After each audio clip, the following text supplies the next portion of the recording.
नमस्कार दोस्तों, मैं हूं राजेंद्र। आप सबका स्वागत है राजेंद्र स्पीक्स में। मेरा आज का वीडियो मेरी भारतीय प्रेरणा श्रृंखला का भाग 3 है। और इस वीडियो में हम देखेंगे कि एक भारतीय ऐतिहासिक पुरुष जिसने अपनी वीरता, अपने शौर्य, अपने साहस से भारत के इतिहास में अपना नाम स्वर्ण अक्षरों में लिखवाया, जो कि अंतिम हिंदू सम्राट के नाम से विख्यात हुए। तो दोस्तों, भारत का वीर पुत्र पृथ्वीराज चौहान, इनके बारे में आज मैं आपको बताऊंगा। लेकिन उससे पहले जो भी मेरे वीडियो को पहली बार देख रहे हैं, अगर आपने सब्सक्राइब नहीं किया तो इसे सब्सक्राइब कीजिए और बेल आइकन को दबाइए ताकि मेरे हर वीडियो का नोटिफिकेशन आप तक सबसे पहले पहुंचे। तो ठीक है दोस्तों, शुरू करते हैं कहानी भारत के वीर पुत्र पृथ्वीराज चौहान की। भारत के महावीर नाम से जाने जाने वाले हिंदू क्षत्रिय राजा पृथ्वीराज चौहान 12वीं सदी के इतिहास के वीर नायक थे। शब्द भेदी बाण संचालन के विशेषज्ञ अजमेर के वीर राजा को विदेशी आक्रांता मोहम्मद गौरी छल से ही पार पा सका, बल से नहीं। मतलब मोहम्मद गौरी ने पृथ्वीराज चौहान को धोखे से हराया था और कई बार उन्होंने आक्रमण किए पृथ्वीराज चौहान पर, और पृथ्वीराज चौहान ने अपने साहस और अपनी सेना के बल पर हर बार उनको हराया युद्ध में। और हर बार मोहम्मद गौरी डर कर भागा और क्षमा लेके भागा। तो आगे चलते हैं। मोहम्मद गौरी हर बार छल से ही पार पा सका, बल से कभी नहीं। 16 बार पृथ्वीराज चौहान से क्षमा पाने के बाद मोहम्मद गौरी ने भरोसे का गला घोटा।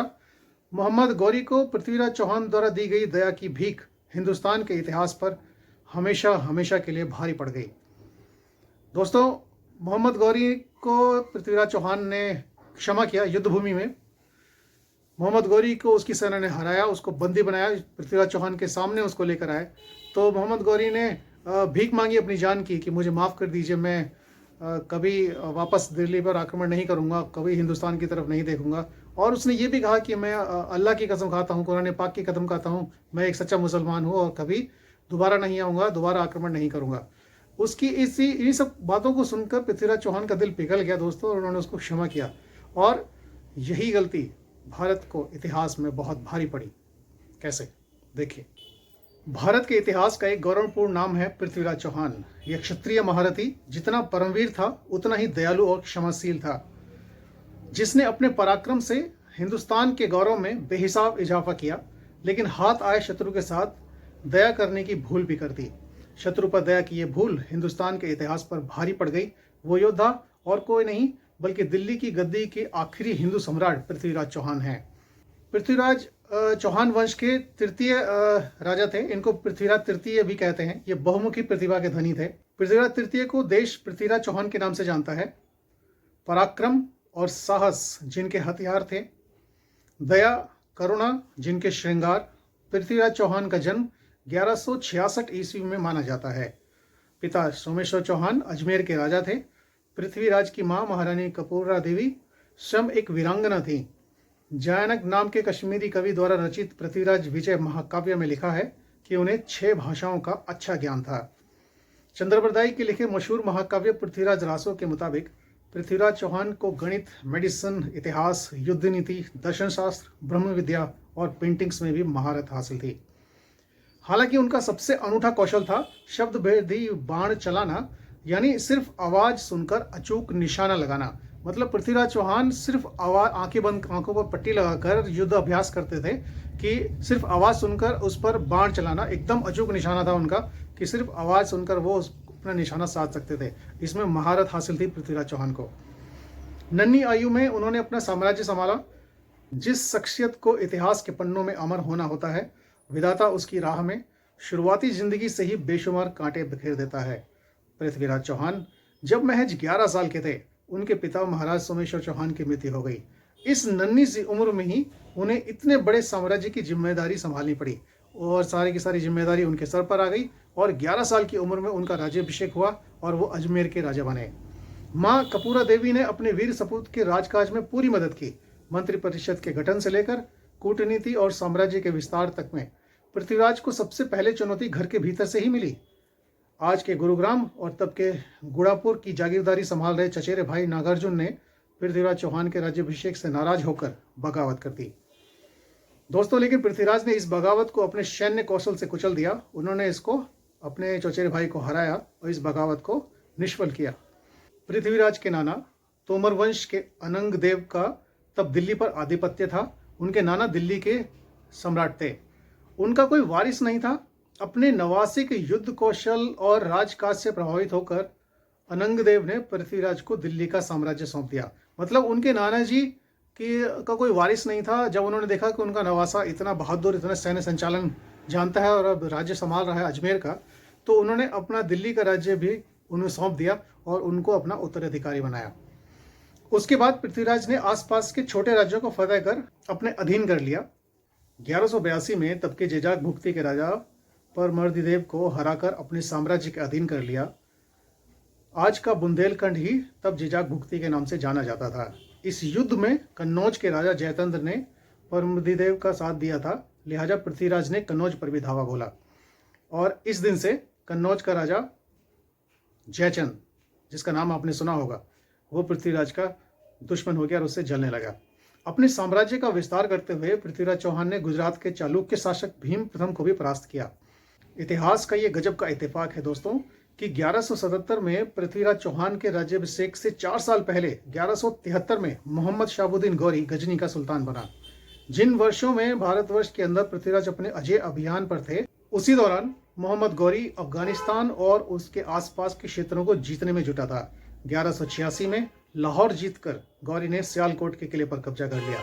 जाहिर है उसकी नज़र दिल्ली पर थी और पृथ्वीराज चौहान दिल्ली के एक सुदृढ़ और संगठित और बहुत ही मजबूत राजा के तौर पर उस समय उभर चुके थे और पृथ्वीराज चौहान जैसे प्रतापी राजा से सीधे टकराने की हिम्मत मोहम्मद गौरी नहीं कर पा रहा था।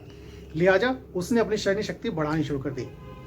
तो इसी दौरान पृथ्वीराज से खार खाए बैठे जयचंद ने गौरी को दिल्ली पर हमले के लिए उकसाया और हर तरह से मदद का भरोसा दिया। ध्यान दीजिए, मोहम्मद गौरी को भारत के दिल्ली पर आक्रमण करने के लिए बुलाने के लिए जयचंद ने ही उकसाया। उसने उसको चिट्ठी भेजी या अपने दूत भेजे कि आप आक्रमण कीजिए और हम आपको पूरी सैन्य और दूसरी मदद करेंगे। जयचंद की शह पाकर गौरी ने 1,20,000 की इस विशाल सेना के साथ 1191 में दिल्ली की ओर बढ़ना शुरू किया। परमवीर पृथ्वीराज को जब इसकी सूचना मिली तो उन्होंने गौरी को रोकने के लिए अपनी विशाल सेना के साथ कूच कर दिया। हरियाणा के तराइन में दोनों विशाल सेनाओं के बीच में एक महासंग्राम हुआ। बहुत ही घनघोर लड़ाई हुई। गौरी की सेना में घुड़सवार थे तो पृथ्वीराज की सेना में हजारों हाथी थे। गौरी की ज्यादातर सेना मारी गई। बचे कुचे सैनिक युद्ध भूमि छोड़कर भागने लगे। जख्मी गौरी को पृथ्वीराज की सेना ने अपने कब्जे में ले लिया और उसके सैनिक भागते भागते जो पृथ्वीराज की सेना ने लगभग 80 कोस तक उनका पीछा किया, लेकिन वो सैनिक रुके नहीं और भागते ही चले गए। मोहम्मद गौरी को गिरफ्तार कर लिया गया। उसको पृथ्वीराज चौहान के सामने पेश किया गया। पृथ्वीराज के हाथों चढ़े मोहम्मद गौरी काफी शातिर था, चालाक दिमाग का आदमी था। उसे पता था कि भारत के शूरवीर दया और करुणा के भाव से भी भरे होते हैं। लिहाजा उसके दिमाग में एक चाल आई। उसने माफी की मांग के साथ कई तरह की कस्में खाई। उसने अल्लाह की कसम खाई, उसने कुरान की कसम खाई, उसने अपने खानदान की कसम भी खाई। दिल्ली पर आइंदा नजर उठाकर कभी ना देखने का स्वांग किया। उसने धोखा दिया। उसने ये झूठ बोला कि मैं दिल्ली की तरफ कभी नहीं देखूंगा और यहीं हो गई पृथ्वीराज से भूल। हालांकि दोस्तों, उनके दरबारियों ने मोहम्मद गौरी को रिहा नहीं करने के लिए उन्हें बहुत समझाया कि युद्ध नीति ये कहती है कि दुश्मन अगर पकड़ में आता है तो उसे बख्शा नहीं जाए, उसे सजा मिलनी चाहिए। लेकिन मोहम्मद गौरी की इतनी क्षमा याचना और कुरान और अल्लाह की कसम खाने के बाद पृथ्वीराज को उन पर दया आ गई और उन्होंने उसे रिहा कर दिया। तराइन के दूसरे युद्ध ने बदल दिया हिंदुस्तान का इतिहास हमेशा के लिए। पर युद्ध की चर्चा से पहले पृथ्वीराज चौहान के अनोखे प्रेम प्रसंग की चर्चा जरूरी है। कन्नौज के राजा जयचंद की पुत्री संयोगिता बहुत ही खूबसूरत थी। कहते हैं उनके महल में एक बार एक चित्रकार आया। उसने बहुत सारे चित्र बनाए और दूसरी चित्रों के साथ साथ उसने एक पृथ्वीराज चौहान का चित्र भी बनाया और पृथ्वीराज चौहान की तस्वीर को देखते ही संयोगिता का दिल उन पर आ गया। मन ही मन संयोगिता ने पृथ्वीराज को अपने पति के रूप में स्वीकार कर लिया। इसी चित्रकार ने संयोगिता का भी एक बेहतरीन चित्र बनाया और उसे ले जाकर पृथ्वीराज चौहान को दे दिया। दिलकश संयोगिता की तस्वीर देखकर पृथ्वीराज चौहान अपनी सुध बुध खो बैठे और उन्होंने हर हाल में संयोगिता को अपना बनाने का संकल्प लिया। दोस्तों, पृथ्वीराज चौहान और संयोगिता ने एक दूसरे को कभी नहीं देखा था, लेकिन तस्वीर देखने के साथ ही दोनों को प्यार हो गया और ये प्यार इतना इतना मजबूत हुआ कि उन्होंने एक दूसरे का साथ पाने के कस्में खाई दोनों ने और उनका प्यार बढ़ता ही चला गया समय के साथ साथ। लेकिन उसी समय एक घटना हुई कि जयचंद ने पृथ्वीराज चौहान को नीचा दिखाने के लिए अपनी बेटी संयोगिता का स्वयंवर रचाया। उन्होंने अपने स्वयंवर में भारतवर्ष के तमाम राजाओं को बुलाया, लेकिन पृथ्वीराज चौहान को नहीं बुलाया, जानबूझकर उसको नीचे दिखाने के लिए, क्योंकि जयचंद खुद एक राजसूय यज्ञ करना चाहता था और वो खुद दिल्ली की गद्दी पर बैठकर यहाँ का राजा बनना चाहता था, जो कि पृथ्वीराज चौहान के रहते संभव नहीं था। इसी दौरान जयचंद ने संयोगिता के स्वयंवर का ऐलान किया और दूर देश के राजाओं को भी निमंत्रण भेजा, पर पृथ्वीराज को जानबूझकर नहीं बुलाया। अलबत्ता उसने महल के बाहर एक दरबान के रूप में पृथ्वीराज का एक बुत बनाकर खड़ा कर दिया, एक मूर्ति बनाकर खड़ी कर दी दरवाजे पर, ताकि उनकी बेइज्जती हो, जो भी आए उसे लगे कि ये एक दरबान खड़ा है। पृथ्वीराज को सारी कहानी पता चल गई थी, इसलिए वो बगैर किसी को बताए स्वयंवर में पहुंच गए। तय कार्यक्रम के मुताबिक संयोगिता वरमाला लेकर आगे बढ़ी, लेकिन किसी राजा के गले में न डालकर पृथ्वीराज की मूर्ति के गले में उन्होंने माला डालने की कोशिश की। पृथ्वीराज अपने ही बुत के पीछे खड़े थे, इस तरह वरमाला उनके गले में पड़ गई और ये देखकर जयचंद आग बबूला हो उठा। लेकिन इससे पहले कि वो कुछ कर पाता, पृथ्वीराज संयोगिता को लेकर वहां से निकल लिए। बहुत ही अद्भुत प्रेम कहानी। ये प्रसंग इतिहास के पन्नों में बहुत खूबसूरत तरीके से दिखाया जाता है। और संयोगिता को किले से लेने के बाद पृथ्वीराज चौहान वहां से भाग निकले, घोड़े पर लेकर उसको निकल गए। महल के दीवार से घोड़ा कूदा बाहर और उसके बाद जयचंद देखता ही रह गया और उनकी बेटी को पृथ्वीराज चौहान दिल्ली ले आए। यहाँ उनका विधिवत विवाह हुआ और उसके बाद संयोगिता पृथ्वीराज चौहान की पत्नी बनी। जयचंद पृथ्वीराज से पहले से ही नफरत करता था। स्वयंवर की घटना के बाद उसने पृथ्वीराज को नेस्तनाबूद करने की मुहिम छेड़ दी। वो हर तरह से किसी भी हाल में सूरत में पृथ्वीराज चौहान को हारता हुआ देखना चाहता था। उधर तराइन के पहले युद्ध में पृथ्वीराज से बुरी तरह शिकस्त खा चुका मोहम्मद गौरी अपनी हार और रुसवाई का बदला लेने के लिए मचल रहा था। 1192 में पहले से भी बड़ी सेना लेकर उसने दोबारा कूच किया। उसी तराइन के युद्ध भूमि में एक बार फिर भीषण कोहराम मचा। इस बार भी प्रतापी पृथ्वीराज और उनकी बहादुर सेना गौरी के सैनिकों पर भारी पड़ने लगी। भयंकर युद्ध होने लगा। दोस्तों कहते हैं कि इसी बीच जयचंद ने मोहम्मद गौरी को एक तरकीब सुझाई। जयचंद ने इतिहास का सबसे बड़ा धोखा दिया इस धरती को। जयचंद ने गौरी से कहा कि हिंदुस्तान की ये सदियों पुरानी परंपरा रही है कि सूर्यास्त के बाद और सूर्यास्त से पहले यहाँ के सैनिक दुश्मनों पर हथियार नहीं उठाते। ये बात जयचंद ने मोहम्मद गौरी को बताई। लिहाजा गौरी की सेना पृथ्वीराज पर तब आक्रमण करे जब उसके सैनिक सो रहे हों। मोहम्मद गौरी को जयचंद की ये अमानवीय सलाह बहुत पसंद आई और उसने ऐसा ही किया। अगले दिन सोए हुए सैनिकों पर अचानक हमला बोल दिया गया। जब तक पृथ्वीराज और उनके सैनिक हथियार उठाते तब तक बहुत सारे सैनिक मारे जा चुके थे, बहुत रक्त बह चुका था। आखिरकार छल और अमानवीय करतूत के बूते गौरी युद्ध जीतने में कामयाब रहा। उसने पृथ्वीराज को बंदी बना लिया। बंदी बनाने के बाद दोस्तों मोहम्मद गौरी ने पृथ्वीराज के साथ कैसा सलूक किया, इसे लेकर इतिहासकारों में मतभेद है। कुछ इतिहासकार मानते हैं कि गौरी ने पृथ्वीराज को यातनाएं देकर मार डाला। कुछ का कहना है कि गौरी बंदी पृथ्वीराज को लेकर अफगानिस्तान चला गया, वहाँ उसे काफ़ी यातनाएं दी, गर्म सलाहों से उनकी दोनों आंखें फोड़ दी गई। हालांकि चंद बरदाई के पृथ्वीराज रासों में एक काफ़ी रोचक घटना का जिक्र है।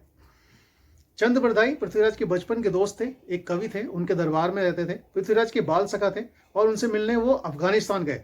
जब पृथ्वीराज को गौरी अफगानिस्तान ले गया अपने साथ, तो पृथ्वीराज से मिलने के लिए चंद बरदाई अफगानिस्तान पहुंचे और बरदाई ने मोहम्मद गौरी को पृथ्वीराज के शब्द भेदी बाण चलाने की कला के बारे में बताया। उन्होंने बताया कि सुल्तान, क्या आप जानते हैं कि पृथ्वीराज चौहान शब्द भेदी बाण चला सकते हैं, वो सिर्फ आवाज सुनकर अचूक निशाना लगा सकते हैं।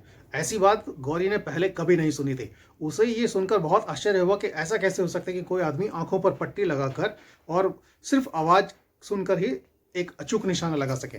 दोस्तों उसी समय मोहम्मद गौरी चंद्र बरदाई के झांसे में आ गया और उसने इस बात की इजाज़त दे दी कि ऐसा एक प्रदर्शन किया जाए कि जहां पृथ्वीराज चौहान आंखों पर पट्टी बांध कर तीर चलाएंगे और हम देखेंगे दरबार में कि वो सचमुच ऐसा कर सकते हैं या नहीं। उसके बाद पृथ्वीराज चौहान को तीर कमान देकर अपनी आंखों से यह कला दिखाने की बात कही गई। मोहम्मद गौरी चंद्र बरदाई की बात मान गया और उसे ऐसा करने के लिए कहा। लक्ष्य तय कर दिया गया। दोस्तों इसी बीच चंद्र बरदाई पृथ्वीराज चौहान के पास पहुंचे और उनके कान में एक कविता का दोहा पड़ा। ये दोहा क्या था, सुनिए। 4 बांस 24 गज अंगुल अष्ट प्रमाण, ता ऊपर सुल्तान है मत चूको चौहान। चंद्र बरदाई का यह दोहा सुनते ही पृथ्वीराज चौहान समझ गए कि मोहम्मद गौरी कहाँ है, कितनी दूर है कितनी ऊंचाई पर है। पृथ्वीराज चौहान ने अपना तीर खींचा, आवाज की दिशा में जल्दी से घूम के तीर निकाला और पूरी कमान खींच के उन्होंने तीर मारा और उनका तीर जाके सीधा मोहम्मद गौरी की छाती में लगा और उसी समय मोहम्मद गौरी वहीं सिंहासन पर ढेर हो गया। मोहम्मद गौरी के मरने के बाद तुरंत ही चंद्रप्रदाई और पृथ्वीराज चौहान ने एक दूसरे को चाकू से मार दिया, क्योंकि वो जानते थे कि उसके बाद उसके सैनिक उनको जरूर मारेंगे, इसलिए अपने दोस्त के हाथों मरना उन्होंने स्वीकार किया। दोस्तों, चंद्रप्रदाई और पृथ्वीराज चौहान का बलिदान हुआ और उनकी हार से, पृथ्वीराज की हार से दिल्ली में भारत हिंदू राज्य खत्म हुआ यहाँ और मुस्लिम राज्य की स्थापना हुई। दोस्तों, पृथ्वीराज चौहान की कहानी बहुत बड़ी है और इस कहानी को मैंने छोटे रूप में आपको बताया है। इस कहानी में मैं कुछ और अलग अलग तथ्य भी जोड़ूंगा, मेरे अगले वीडियोस में आपको बताऊंगा कि उसके बाद क्या क्या हुआ और इस बीच में कुछ अलग अलग डिटेल्स मैं आपको दूंगा। तो ये कहानी थी भारत के वीर पुत्र, भारत के अंतिम हिंदू सम्राट पृथ्वीराज चौहान की, और जिनको हराया गया धोखे से, छल से, और उस धोखे देने वाले का नाम आज भी इतिहास में गद्दार के रूप में लिया जाता है, वो था जयचंद, कन्नौज का राजा जयचंद। तो दोस्तों, ये था एक छोटा सा वीडियो पृथ्वीराज चौहान के विशाल व्यक्तित्व को संभालने के लिए। एक छोटी सी कहानी मैंने आपको समझाई, आपको ये दिखाने के लिए कि हमारा इतिहास इतने वीरों से भरा हुआ है। और इसी के साथ मैं अपना वीडियो आज यहाँ खत्म करूँगा। मेरे चैनल को सब्सक्राइब कीजिए, वीडियो को लाइक कीजिए, शेयर कीजिए, ज़्यादा से ज़्यादा लोगों तक इसको पहुँचाइए ताकि हम अपने इतिहास को ना भूलें। दोस्तों, जो कौम अपने इतिहास को भूलती है वो कौम खुद इतिहास बन जाती है। तो आज के लिए इतना ही। नमस्कार।